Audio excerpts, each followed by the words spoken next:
Look, I'm as big a Jon Jones fan as anybody, and I've always defended he's not afraid of Tom. He's willing to fight anybody. It's hard to not fall into that narrative here, though. Like to me, like fighting in the White House, like that doesn't do it. But maybe I'm a different person. Maybe everybody looks at it different. For me, like if you tell me they're gonna have a fight at the White House, like cool, all right, like it'd be cool to do it. If not, whatever. Like a fight's a fight.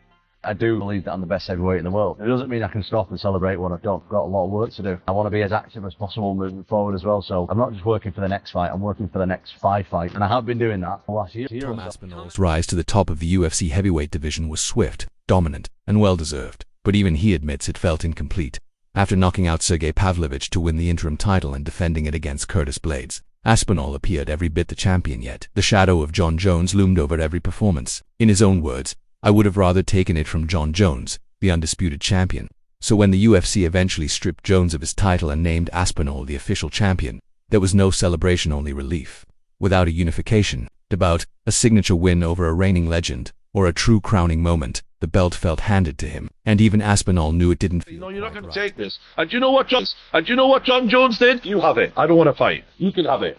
This is unbelievable. Greatest of all time. What a load of shit. Sorry, never going to call that him the GOAT ever again. Because being the greatest of all time is not just about winning. And that's what Jon Jones doesn't understand. It's about how you conduct yourself throughout the whole of your career. Are you willing to fight the biggest challenges, biggest tests, go in there and test? Now, Jon Jones is back. After a brief silence and a public retirement in June, the former champion has re-entered the USADA testing pool, signaling a likely return in 2026, and not just any return. Reports suggest Jones is being lined up for a fight on a UFC card at the White House, planned for Independence Day, July 4th, with the backing of former President Donald Trump and UFC President Dana White. The idea sounds surreal, but the fight possibilities are very real.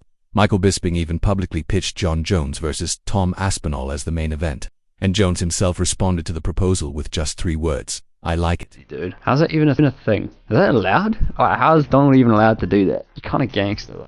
Chandler versus McGregor, kind of gangster. Aspinall, Jon Jones wants to fight on it. Classic. Back in the testing pool after 2 weeks. Bro is a troll and a half. He's not having his title back. That just can't be happening. All bug around. That alone would have made headlines. But Jones didn't stop there. He followed up with a direct threat aimed at Aspinall: I'll make you beg inside the octagon. The words felt like a calculated warning, marking the first time in months that Jones publicly acknowledged Aspinall, and it came just as the British fighter had finally begun to move on. Aspinall had openly admitted that becoming the undisputed champion wasn't the fairy tale ending he'd envisioned. In an interview with Adam Catterall, he explained that it felt more like closure than triumph, saying, I thought I was a champion anyway. I know I was the interim champion, but I didn't really feel relieved. Right, that's done. I can fight. Again, don't get me wrong. It is nice to be an undisputed champion. I would have rather taken it from Jon Jones, the undisputed champion. Heavyweight champion in the history of the UFC, isn't he? But he's only like he hasn't fought anyone. Yeah, I don't think it's gonna happen. I think Jon gets a lot of money for being champion. I think the sponsors and that are paying him a fortune, and I think he's just dragging along, keeping the belt as long as possible because it's worth that much money to him. I mean, Jon's often struggled with tall people who are good boxers. I imagine he probably, if he did fight him, he would. It wasn't just talk. Aspinall had relentlessly chased that fight. He stepped up on short notice to face Sergey Pavlovich after Jon Jones withdrew from his scheduled bout with Stipe Miocic due to injury in late 2023. Aspinall made quick work of the dangerous Russian striker, then followed it up with a dominant defense of the interim belt. Every move he made was aimed at unifying the titles, but Jones never reciprocated. After finally returning and defeating Miocic, Jones showed little interest in facing Aspinall. Negotiations stalled. Dana White offered vague assurances, and the fight never materialized. You take PEDs, you become faster than people who are not taking PEDs, and you win a race. That's okay. You're a cheat, you've won, they'll take your title off you or whatever, that's fine. If your job is to hurt another person, physically hurt another person, which could potentially redirect the rest of their life post-fighting, you're an absolute piece of shit, and you should never be able to fight again if you have any PEDs. Then came Jones's abrupt retirement last month. No fight, no announcement. Just a quiet exit followed by a ceremonial title handover to Aspinall at a press conference in Baku. For fans, it felt like a loss. For Aspinall, a clear letdown, and for Jones, it appeared to be the end, at least on the surface. But the timing of Jones's sudden reappearance has sparked backlash. UFC veteran Matt Brown didn't hold back, calling the move suspiciously convenient and accusing Jones of ducking. Brown pointed out that Jones became active again only after Aspinall had signed his next fight. That criticism echoed across fan forums and social media, where one comment summed up the mood.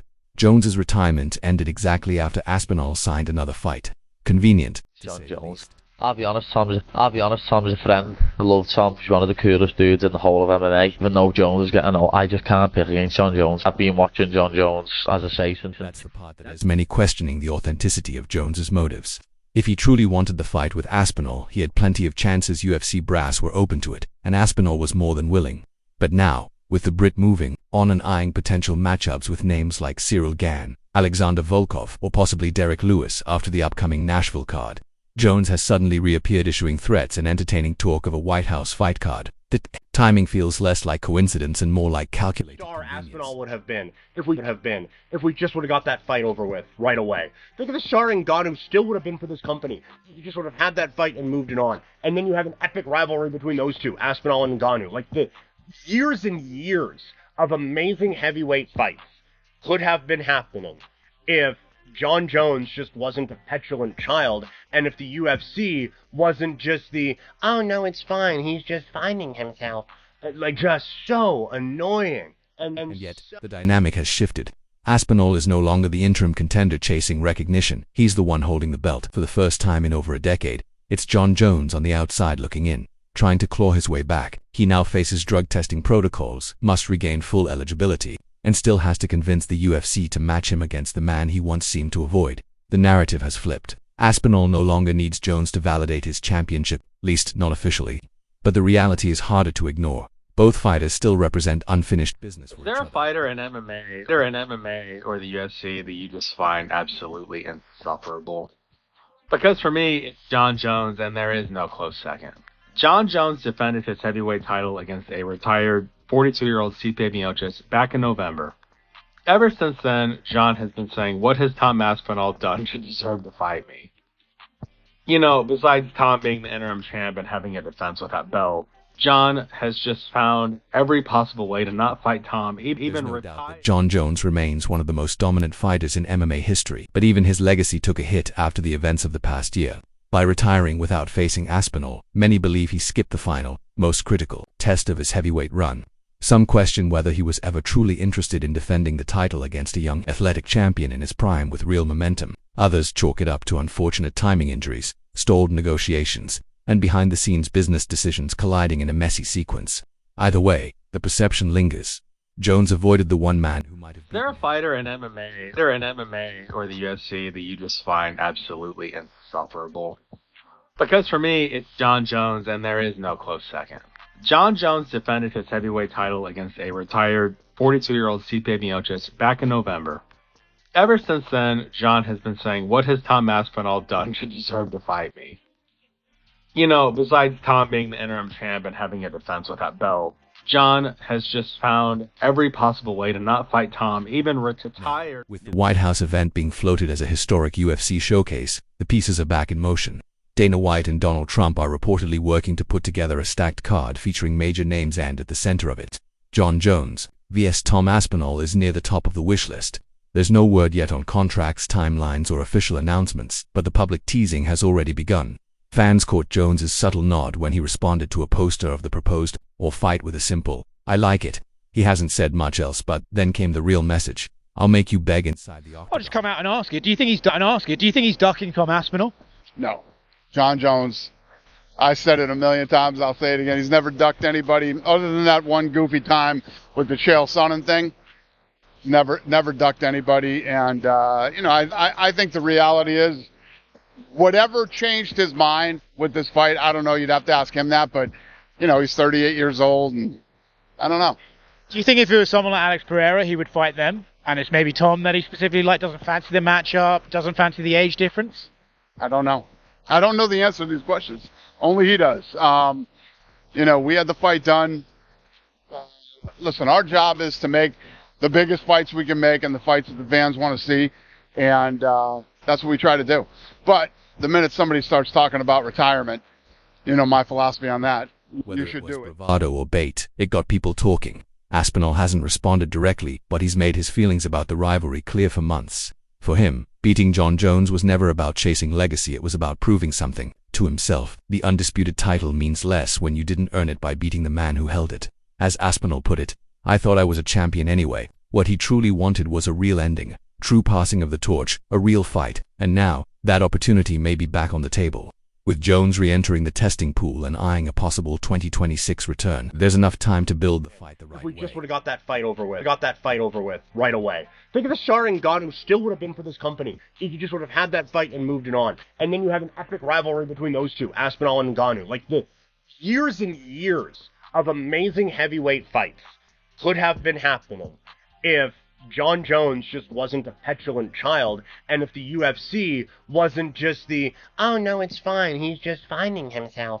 Just so annoying. And Aspinall will likely defend his belt against someone else in the meantime, with Cyril Gane remaining the most likely opponent. However, the proposed White House card presents the perfect stage for Jon Jones's return, with Donald Trump's involvement bringing massive political attention. It's almost certain that Dana White will aim for something explosive. And Jones versus Aspinall, with their unfinished history and high-stakes narrative, has all the ingredients for a landmark. That'll never happen. Gun to my head, I would have said Jon Jones will beat him right now. Tom has never been pushed into those championship rounds. That first time you feel that, I gotta get up off that stool after the third round. You needed to fight Tom now, when he doesn't have that experience, especially as Jon Jones. Until contracts are signed, it all remains speculation, but the timing, the testing, and the threat seem to point in one direction. After walking away from the division and leaving Aspinall without the crowning fight he deserved, Jon Jones is now the one seeking attention. He's doing it through fan art, cryptic quotes, and chilling one-liners. On this time, Aspinall is already holding the belt. Meanwhile, Leon Edwards is facing major backlash from UK fight fans after weighing in on the much-discussed hypothetical matchup between Jon Jones and Tom Aspinall. Well, be for two reasons. It's either that Jon Jones is using a strategy to have more money. You can say it, Jesse. Go for it. What you want to say? I think that's why he's doing it. You know, if he's doing it just to hold the title, to serve the wave, this is not. And if he has no intention of coming back, that's not right. You know. But if he does it for as a strategy to have more money, I can understand why. But I think that the UFC needs to do something. The welterweight champion recently appeared alongside British boxing icon Carl Froch at the IBA Pro 7 event in Istanbul, Turkey, where he was asked directly who would win in a prime versus prime scenario between the UFC's long-reigning light heavyweight king and England's current heavyweight champion. Edwards didn't hesitate. Prime, I'll go Jon Jones. Yeah, 100%, he said confidently. He went on to add, I rate Jon Jones highly. I believe that he is the best to ever do it. What did you make of it when you heard Jon calling out Alex of all people? No, I think he does good because, you know, Alex Perez now he's like big star in the UFC, you know, everybody loves him, so he knows what he's doing, you know, but I believe he should fight against Aspinall, but I think he's a little bit afraid of him, you know, because Aspinall is someone who can really stop him. Yeah, I mean, maybe believe. But that's what I think, that he believes he can, you know. Despite the nod to Jones, Edwards clarified that in a current matchup where Aspinall is arguably at his physical and technical peak, the outcome could be very different. Tom is for now. He is the guy now, Edwards said, emphasizing that Aspinall's speed, movement, and knockout power would pose serious problems for Jones today. I think the speed, power he carries, and the way he moves in there, he would have given Jon Jones problems. It would have been a good fight, but what stirred the most controversy wasn't just Edwards' praise of Jones, it was his outright dismissal of the growing sentiment that Jones ducked the fight with Aspinall. Edwards didn't hold back, declaring he definitely did not duck the fight with Aspinall. That comment ignited backlash among British MMA fans, many of whom have been vocal in their belief that Jones had multiple opportunities to take the fight and deliberately avoid to the heavyweight division, weight division, take out everyone, and then take out the Jon Jones legend, you know, and then go back to even beating a few of these new school guys who literally put Tom Aspinall as the GOAT of the heavyweight. Not wanting to fight, you think, or do you think it's a combination? Well, I can tell you some stuff about the money situation, but I'm not sure I can say it on camera, so I will tell you that after. I think a bit. I think I'm a bad matchup for him, to be honest, and I think he knows it. In my opinion, I think it's a huge risk. Yeah. Huge risk. You're younger. You're athletic. You hit hard. You pose problems. We don't have much data. His interview quickly made the rounds online, sparking harsh backlash from UK UFC fans, especially supporters of Tom Aspinall. Comment sections were flooded with criticism, with many accusing Edwards of betraying his fellow Brit by siding with Jon Jones. "Leon, you little traitor," one fan wrote, while another called him a traitor bum. Others chimed in with comments like, "As a Brit, we now don't claim him. Leon's a bum," and "Wow, Leon, you're low-key a traitor, WTF." Some even questioned his credibility, with one frustrated fan posting, "Leon hasn't a clue about fighting."